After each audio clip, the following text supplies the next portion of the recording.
In the gospel reading today, our Lord tells us that we are to give to Caesar what belongs to Caesar. We are to give to God what belongs to God. As we are now only a couple of weeks away from an election, we all have to look at that question, because it's part of our duty, as we will hear in a couple of minutes, to vote. But we have to vote according to the way of God. That's something that is incumbent upon all of us. Now, having said that, I am not here to tell you who you have to vote for. I am here to lay out some principles for you. And I am here to present some truth that some people aren't going to like. Whenever I preach about things that people don't like, I get in trouble. So I actually have notes tonight, so I can have it documented, so that anybody who wants to say, show me your references, here they are. So we will go through this point by point by point. First of all, let me make clear that I am not affiliated with any party. My task is to look at the truth, who stands for what is right, and then vote for that person. There are 9 people on the ballot in Minnesota who are running for president. So if you don't like either of the 2 major ones, you've got 7 more that you can choose from. So nobody can even say it's the lesser of 2 evils, because even if that were the case, lesser of 2 evils means that you only have 2 options, and you have to choose the lesser of those 2. But in this case, you've got 7 more, some which are also not acceptable.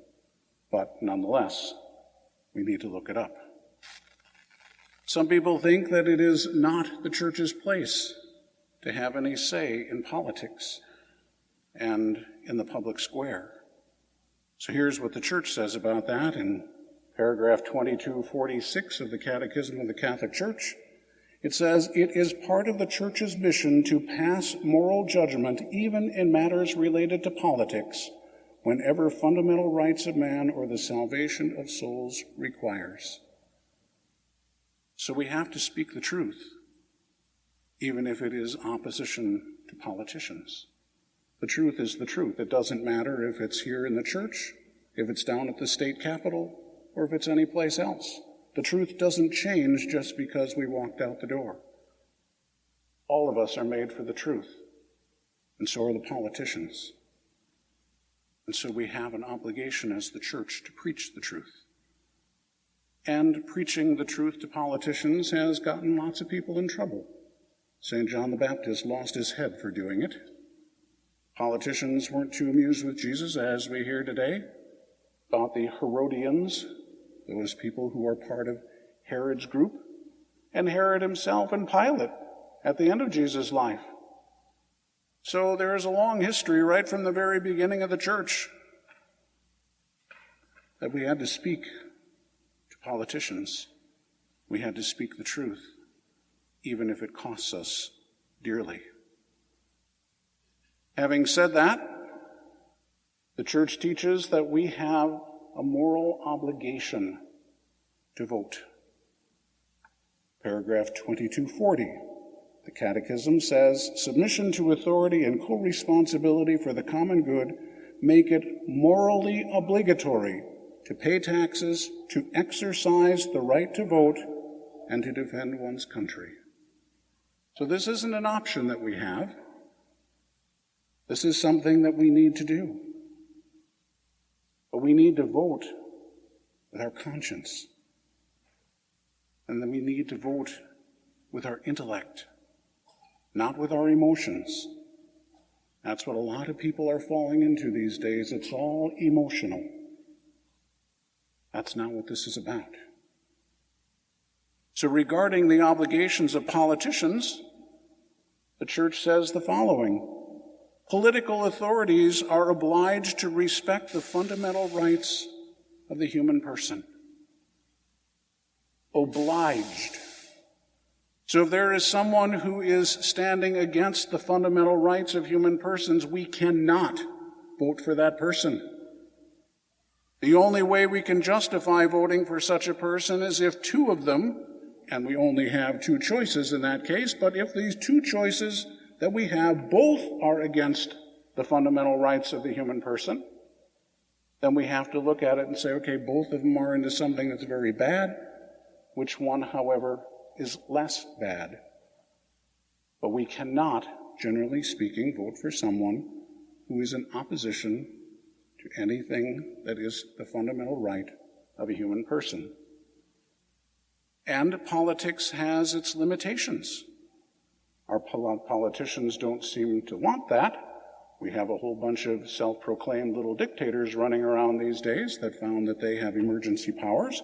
But nonetheless, the church says with regard to politicians and their limits, no one can command or establish what is contrary to the dignity of persons or the natural law. No one can command that. They are trying, and they have tried, and they have even made laws that are opposed to natural law. And as we'll hear in a minute, we cannot follow those laws. Now, with that as the background, we look and see what the church has taught us. And the church has weighed in on a number of things over the years. In fact, from the time of Pope Pius IX back in the 1840s, all the way up till today, every single pope, without exception, has condemned socialism. Pope Francis has not spoken on it as yet, so from Pius IX in the 1840s all the way through Benedict XVI. Here is what Pius XI said, and I say this because a lot of our young people have been taught in school, even places that call themselves Catholic, that socialism is the way to go. So here's what Pope Pius XI said in Quadragesimo Anno. No one can be at the same time a sincere Catholic and a true socialist. No one can at the same time be a sincere Catholic and a true socialist. And then Pope John the 23rd, now a saint, in his encyclical Mater et Magister, Mother and Teacher, looking back, talked about what was said. Furthermore, he said, he emphasized that the views of communists, as they are called, and of Christians are radically opposed, nor may Catholics in any way give approbation to the teaching of socialists. That is the teaching of the Supreme Pontiff. Now, you may find it interesting that the Communist Party USA has not had a presidential candidate since 1984. Those of you who are old enough to remember, that last candidate was Gus Hall. You may remember his name. But they haven't had a party or a candidate since 1984. Instead, every single presidential election since 1984, the Communist Party USA has endorsed the Democrat candidate for president. That should speak volumes to anyone listening. Now, if we look a little bit further, the church tells us that if there is something that violates the law of God, we not only have a right to disobey that, we have an obligation to disobey. You can find that in Pope John Paul's Evangelium Vitae. This is from 2242 in the Catechism. The citizen is obliged in conscience not to follow the directives of civil authorities when they are contrary to the demands of the moral order, to the fundamental rights of persons, or the teachings of the gospel. Refusing obedience to civil authorities when their demands are contrary to those of an upright conscience finds justification in the distinction between serving God and serving the political community. Render therefore to Caesar the things that are Caesar's, and to God the things that are God's. So once again, the church is telling us the truth is God's, because God is truth. You and I are made for the truth. We're to conform ourselves to the truth. And if somebody is saying and upholding something contrary to the truth, we have to reject it. And if they come up with an unjust law, we have an obligation to disobey it. And if that's the case with regard to laws that are made, isn't it the same or even stronger with regard to persons that we might vote for that are upholding things that are wrong? We have to disobey the law. We certainly, in conscience, cannot vote for somebody who is upholding something that is contrary to the truth. So, as a general principle for us to follow as we look forward to voting, we can say that no one can vote for anyone who upholds anything that is intrinsically evil. So let me repeat that. We cannot vote for anyone who upholds anything that is intrinsically evil. There are a number of intrinsic evils: abortion, euthanasia, homosexual marriage, human trafficking, racism, human cloning, stem cell research, and the list can go on. If someone is upholding these things and pushing them, we cannot, in good conscience, vote for that person. And indeed, it would constitute a serious sin. Now, all of these things are not equal, just as not all mortal sins are equal. If you look at the list of sins against the fifth commandment, you will find there that willful drunkenness is a mortal sin. And you will also find that murder is a mortal sin against the fifth commandment. Now, I don't think that any of us would try to suggest that because both of them are mortal sins that they are equal in weight. Obviously, murder is far worse. And so it is with regard to these issues that are in se malum, or intrinsically evil. Life issues clearly are most important, but again, they are not equal. There are some unfortunate souls in the church that have tried to make them equal and even talked about something that they called the seamless garment. Everything is equal, everything is the same. That was how they were trying to get around the basic fundamental issues that we cannot skirt around. In the introductory letter to the U.S. Bishop's document, Forming Consciences for Faithful Citizenship, we read the following: "The threat of abortion remains our preeminent priority because it directly attacks life itself, because it takes place in the sanctuary of the family, and because of the number of lives destroyed." So here the U.S. bishops are saying that abortion is the preeminent issue. They're not all equal, in other words. In paragraph 2273 of the Catechism, it says, "The inalienable right to life of every innocent human individual is a constitutive element of a civil society and its legislation." And, in case we're not clear yet, the Church itself has made very clear that abortion is the preeminent issue because it has attached an excommunication to anyone who is formally involved in the successful procurement of a direct abortion. There is no excommunication for murder. There is no excommunication for euthanasia. They're both serious sins. They're both intrinsically evil. But there's no excommunication. There is with abortion. Here's what the Catechism says: "Formal cooperation in abortion constitutes a grave offense. The Church attaches the canonical penalty of excommunication to this crime against human life." And quoting canon law, it says, "A person who procures a completed abortion incurs excommunication late sententiae," that is, by the very commission of the offense, subject to the conditions provided by canon law. So in other words, if somebody does not know that that's the penalty, they don't actually incur it. That doesn't make the offense any less.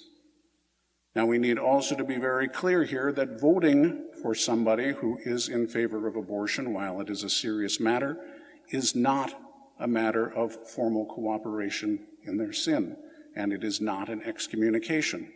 However, it is material cooperation. And if we think even about the law, if somebody robs a bank, but somebody else is out in the car, or somebody just helped them to prepare to rob the bank, they can say you're an accomplice to the crime. If we're voting for somebody who says that abortion is okay, we're an accomplice to the crime. So it is material cooperation, but not formal. Now, there are a couple of bishops who have been trying to play some interesting games here. One of the really bright spots among the bishops said climate change is greater than abortion. And he said the death toll from climate change is higher than the death toll from abortion. Climate change is not even a sin, let alone an intrinsic evil. And right now there are approximately 1 million babies every year in the United States being aborted, and 40 million around the world. Climate change has a higher death toll than that? I don't think so, Your Excellency. But there's another very well-known bishop who again tried to do some juggling of things here, and came out to say that you can actually vote for a pro-abortion candidate because his primary rival is in favor of the death penalty. So 1 million babies being born and a handful of people who might be put to death in the death penalty, but saying that somehow this is okay. Well, Your Excellency, the death penalty is not a sin.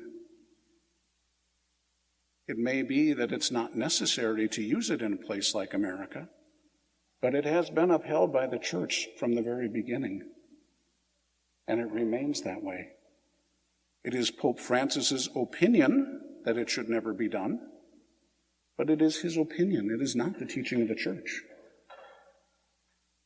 And so for this bishop to come out and say that because someone upholds the death penalty, that therefore it's okay to vote for somebody who's in favor of abortion is not acceptable.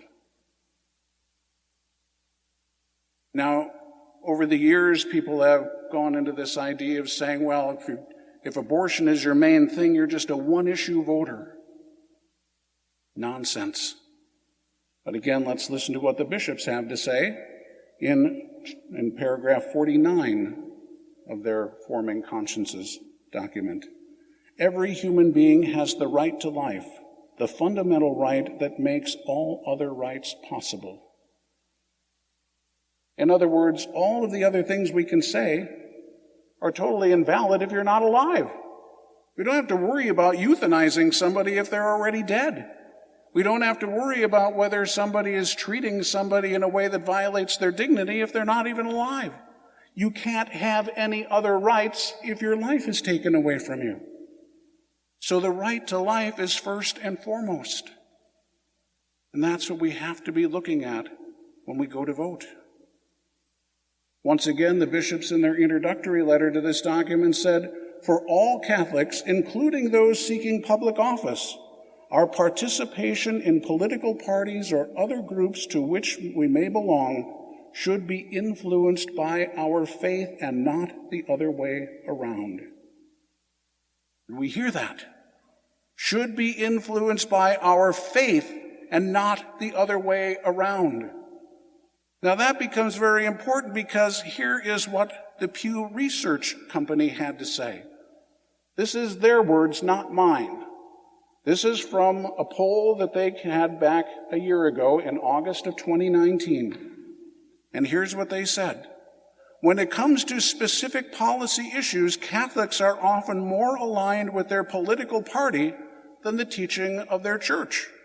On abortion, for example, 77% of Democratic and Democratic-leading Catholic adults say that they think abortion should be legal in all or most cases. Really, you're not Catholic if that's the case.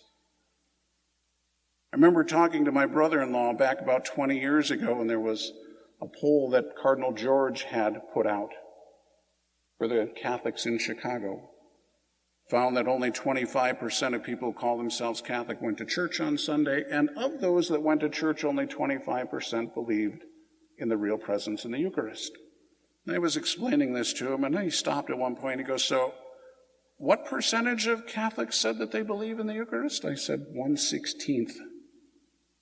And he said, "No, that's not right." I said, no, this is what, He said, "No, that's not correct." I said, "What do you mean?" He said, 100% of Catholics believe in the real presence. If they don't believe in the real presence, they're not Catholic. Well, I would say the exact same thing here. We don't believe in the right to life. If we don't believe in the dignity of the human person, we have cut ourselves off from the grace of God. So we may be Catholic by baptism, but we're certainly not Catholic by our actions. So we need to think about these things. On the day of judgment, each and every one of us is going to have to answer for who we voted for. We're not going to have to answer for whether or not we voted for the person who won. We're going to have to answer for if we chose and voted for the person who was the best. So don't just vote by emotion. Look at the issues and listen again to what the bishops told us, that we need to be influenced by our faith, not by politics.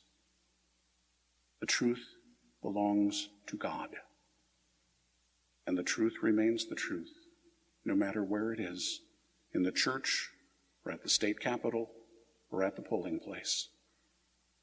Know the truth, vote the truth. The truth will set you free.